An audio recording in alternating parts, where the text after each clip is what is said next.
The fundamentals of Valorant are 7 key aspects that every aspiring player should focus on when it comes to improving, for climbing ranks and to become the best player they can be, and a more rounded one at that. This is the second video in this series, so if you want to learn more about improving in Valorant and the fundamentals, make sure to check out my previous video and subscribe for the next 5 videos in this series. So we already covered aim, and I spoke a little bit in that video about a fundamental that goes hand in hand with aim, and that is movement. A lot of people hear movement and they assume that this is talking about people doing parkour around the map, bunny hopping to the extreme, using neon slides to slide vertically up walls, and raise satcheling across Europe. But what if I told you that movement is actually more impactful to a gunfight than your aim is? When it comes to movement around gunfights, there are a few aspects that we will look at today: strafing, peeking and swinging angles, and jiggles and jump peeking. So let's start with strafing. For those of you who are maybe new to Valorant or FPS shooters in general, strafing is the process of moving from side to side whilst in a gunfight. In games like Counter-Strike, strafing and counter-strafing are a big part of learning good gun mechanics. Because Valorant guns are a little bit different and they are affected by movement more and become less accurate whilst moving, there has been a long debate about whether or not counter-strafing is really important or something that people should focus on. But one of the big key things that's always missed in this conversation is actually how important strafing is,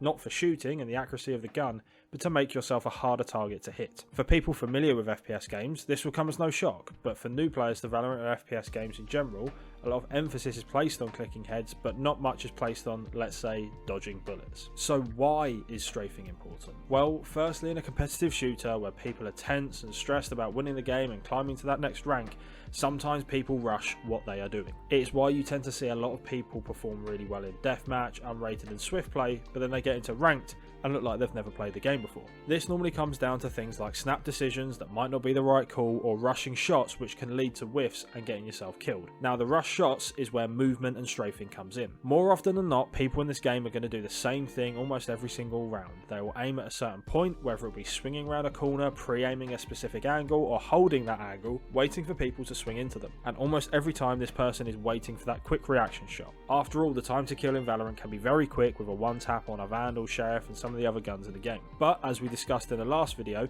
not every single person in your ranked game is going to have perfect aim. And if this does sound like you probably should be go checking out that first video, as we cover all the fundamental aspects of aim and how you can improve on that. So if people's crosshair placement or reactions aren't perfect, which, let's be real, they're probably not going to be, everyone's human, why would you want to go into their crosshair, stand still and start shooting at them, hoping that we hit them first when we can move whilst aiming, making it harder for them to hit you, and then just stop and shoot them? I feel like I'm potentially over explaining this, but I want to make sure that it makes sense for any new players or players who have really never understood or had explained to them why movement is so important. Now, this will probably feel a bit alien for anyone that's been playing Valorant for a little while, as one of the key things you are taught early on is don't run and gun.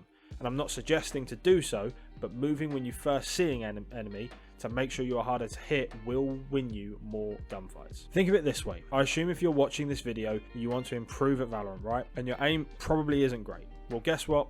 As I just mentioned before, everyone else in your lobby will also not have great aim. And as we established in the aim fundamental video, tracking is one of the most difficult parts of aiming. And if you can make your enemies struggle even more to get easy shots off, why wouldn't you? Just think, if you've ever had someone wide swing or pop in swing you, it sucks, right? You can't react to their movement quick enough, and before you know it, they stop and they shoot you. The beauty of this as well is that if your aim is a little bit worse than the enemies in your game, it's likely not to have a huge enough gap that they're just going to one-tap you every single time that you try and strafe them, but it might actually help level the playing field and give you a better chance of winning more gunfights. Maybe they have good crosshair placement but bad reaction, so by the time they start shooting you, you're already out of their crosshair and they need to move their crosshair to you, flick onto you, and they might not be good at that either. Maybe they have great reaction but bad crosshair placement, so they hit a body shot on you, but you've already moved and they've committed to a spray, and currently their gun is firing vertically and giving their character a nosebleed. Strafing in gunfights to become a harder target, in my opinion, is a tip that takes less work than aim improvement and has a bigger impact on gunfights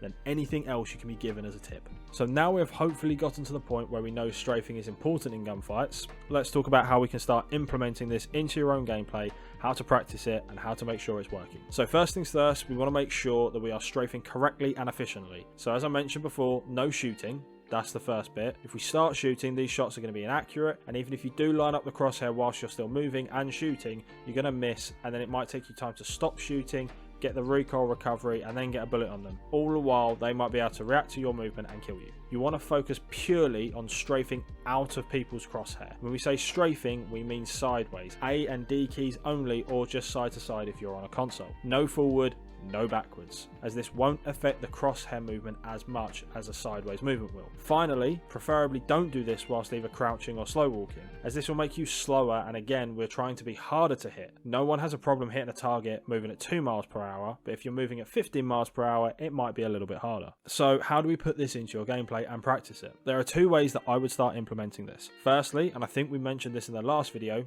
going to the range, fire up either easy or medium bots. I'd recommend easy if this is the first time you're ever doing something like this. Make sure you have the sound on and can hear the sound of the bots spawning in. I only say this as I know a lot of people like to warm up or practice with music or podcasts or whatever it might be, but you genuinely need to hear the noise of the bots to go through this practice. Once you hear the noise of the bots spawning in, instantly strafe either left or right while simultaneously moving your crosshair onto the bot's head. Once your crosshair is over the bot, stop moving and shoot. That's pretty much as simple as it can be. Do that for the entire easy or medium bots, whatever one it might be. If you're working on easy bots and you can get 25 at a minimum consistently, start moving up to medium and then see how we go. Do this about 5 times before you play and it will start to become a habit and help you be a harder target to hit for enemies when you play. Once you have done the firing range part, I would suggest then going into a deathmatch and doing the exact same exercise but now on the enemies. This way you can transition the practice onto real enemies that are actually fighting back and shooting back at you. If you start to focus on not getting hit by enemies first, you will start to notice how bad people's aim really is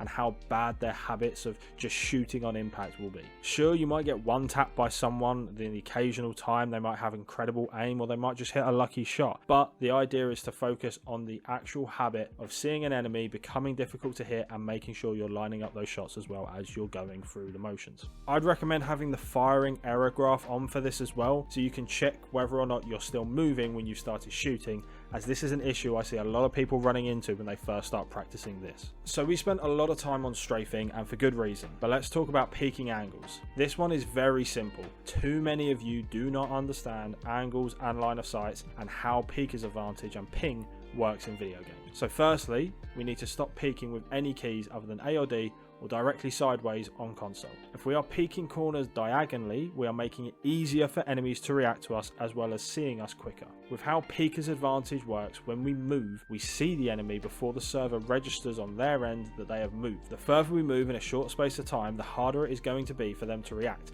as we would have moved effectively further than what their game is telling them they have by the time they shoot. If we diagonally peek, the distance away from their crosshair or the angle that they were holding isn't actually going to be that high, as some of the distance we would have covered is actually going towards them rather than sideways away from their crosshair away from them. If we move sideways, they need to flick more, react faster and give ourselves the benefit of peeker's advantage, as opposed to us slightly staying in the line of sight of them and only making them have to make a micro adjustment to land the crosshair on our heads. And when it comes to actually approaching angles, I see too many people being really close to the wall and swinging. This is great if you suspect the person to also be close to the angle, or maybe you are double peeking with someone, but for any other scenario this is awful, mainly because of how line of sights work and angles work. See, when you are close to an angle and swing, an enemy from a larger distance away from that angle will see you before they see them. They will spot your shoulder or your arm coming round before you've even actually swung the angle. Instead, position yourself back away from the corner or angle and swing further out. The person who has the furthest distance away to the corner or angle that you are both watching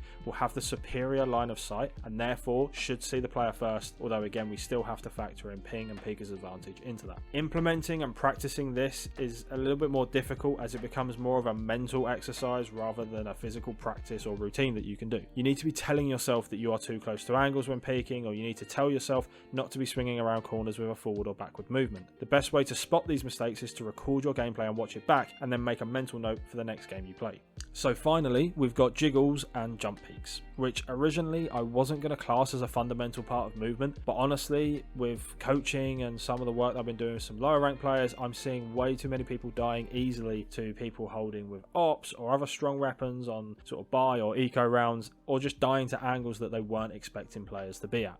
Because a lot of these people are either blind or dry peeking, depending on what phrase you want to use for that. Look, I know sometimes we don't have intel gathering abilities like a Sova drone or a Fade Eye, or we don't have have smokes to cover specific angles, so sometimes we need to peek an angle on our own, right? But that doesn't mean you can't find a way to check it first without showing your entire face and getting your cheeks sniped off. Doing a small shoulder peek or a jiggle peek if you're expecting an operator or want to keep yourself moving whilst holding is a good way to gather information on an angle without facing it directly. Jump peeking angles is another way of getting a quick glimpse of what is around a corner without fully committing to the angle itself. These movements are pretty simple to learn. A jump peek is literally just jumping and strafing in the air. So if you're moving forward and jumping using the opposite movement key or opposite direction, is you're in the air to almost do a small little circle whilst you are jumping back. And jiggle peeking is literally just strafing from one direction then quickly to another so that you get a quick glimpse around a corner. So if you wanted to jiggle peek B main on Icebox, for example, you would move right really quickly, then left really quickly. So you only catch a glimpse of what is there without actually having to wide swing and, like I say, getting an op shot straight to the face. The beauty of vision and the minimap in this game is that if you did spot someone, even for that brief moment, they should show up on the map and it will at least let you know that there is someone around there. Try practicing these in different modes if you're uncertain about them, but they will be useful in your ranked games once you've mastered both of these movements. So that is all I have for movement. The next video in the series will come out in a week or maybe a little bit less, I'm not sure. I'm trying to get better with my uploads. But if you have been enjoying the Fundamental series, I really appreciate you hitting the subscribe button if you haven't already and ringing that notification bell to keep you up to date when the next video comes out. I'm going to post other videos in the future as well. Thanks for watching and I'll see you in the next one. Peace.